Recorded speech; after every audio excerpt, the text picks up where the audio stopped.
What's up, everybody, and welcome back to my continuing coverage of the 2019 Dallas International Film Festival. I'm Chase Lee, and hey guys, listen, it's coming to an end. I only got a couple of these reviews left, and it's been a kind of back and forth year for this festival, but that's kind of the beauty of it. You never know what you're gonna get. So let's talk about this one. This is my 10th film that I saw at the festival, and it's called Shadow. And this one comes from Well Go USA Entertainment. It is directed by Yimou Zhang, and he is the director of Hero, House of Flying Daggers, and The Great Wall. Moving on. So The Great Wall is just not good, ladies and gentlemen. This one tells the story of ancient Chinese court where we have three specific leaders all kind of fighting for that one central power that all of them kind of crave for, right? And so it's basically like Game of Thrones. It's even Game of Thrones-y, the way it's shot and the way the story is handled. So there's also that comparison.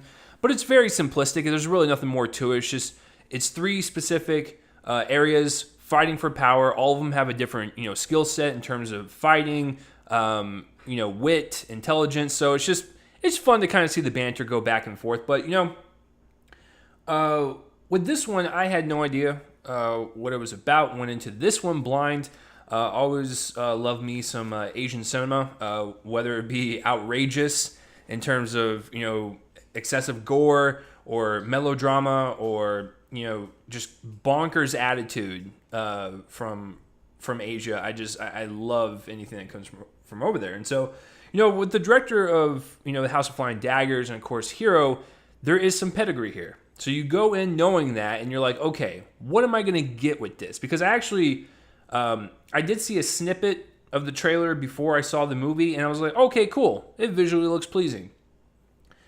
I'm here to report to you that, I'm not that well knowledged in, martial arts films, kung fu films, wire fu, as Zhang is known for. And so I like this one. It's not anything that's going to like blow your socks off, but I think in terms of the action set pieces, the production design, the cinematography, the political intrigue, I think there's something there for everyone to enjoy, and it reminds me of like just a good old-fashioned episode of Game of Thrones. That's why I'm wearing this shirt, but it's also significant because this is what I proposed to my girlfriend in, and I got engaged over the film festival. So, yeah, I think this is just like a good old-fashioned Game of Thrones episode. There's nothing wrong with that.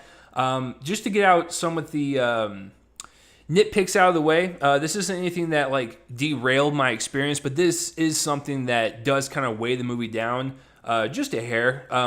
The romance in the film didn't really feel that one. That one felt like it was shoot in just to have the sake of a relationship, and I wasn't buying that in full. And then also, the movie does take a while to get started. I would say, first act it's important, but it is a little slow in terms of just pace and build up. But then once a certain point hits, I won't say what, that's when I fully got into gear and I really got interested. So other than that, everything else is pretty great. So the performances all around are fantastic. A lot of physical demand, a lot of emotional demand. It's great all around. There's not one person that like sticks out. I think everyone fits in their role perfectly, whether they're playing a king or whether they're playing a princess, a trainer, a random civilian who's just fighting with these awesome like sword umbrellas. Everyone I thought committed to their part pretty well. Now, the best thing about this movie is actually two things. One is the visual aesthetic.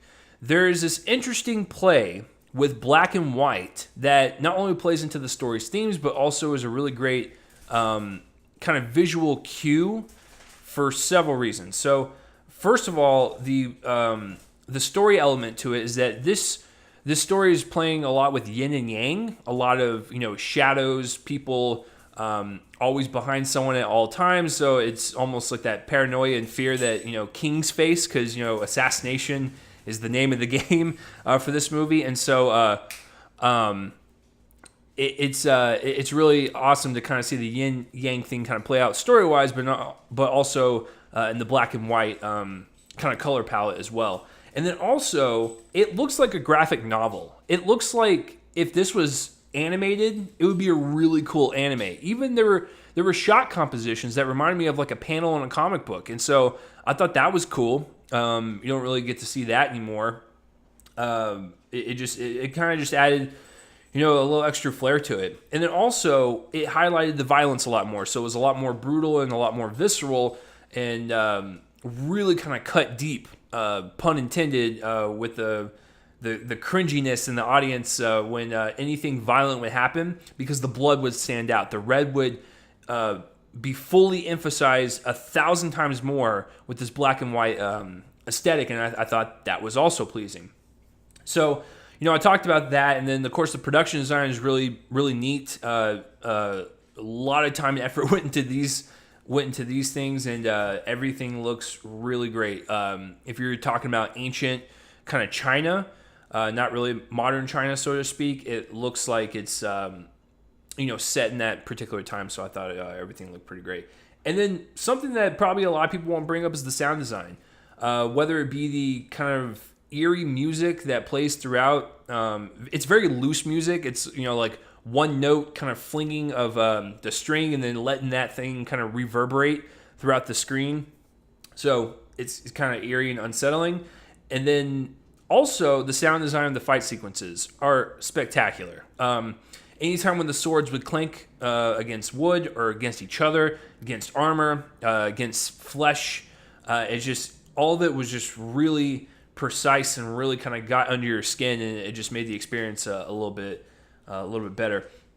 And then also, I guess the last thing to comment on, I talked about the cinematography, but the choreography is fantastic in the fight sequences. A lot of it is that very like otherworldly wire fu, where it's not like physically possible for these people to do these things, but that's always been his style. It's always worked for me, and it's always just a joy to watch, because some of it's so ridiculous, but it makes the action sequence just a little bit more fun to watch.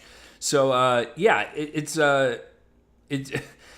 crazy stuff, but I mean, what do you expect from the House of Flying Daggers where they're fighting on rooftops? So I like this film quite a bit. I'm not gonna probably put it anywhere like a top 10 list or whatnot, but I really liked it. I'll give it a B.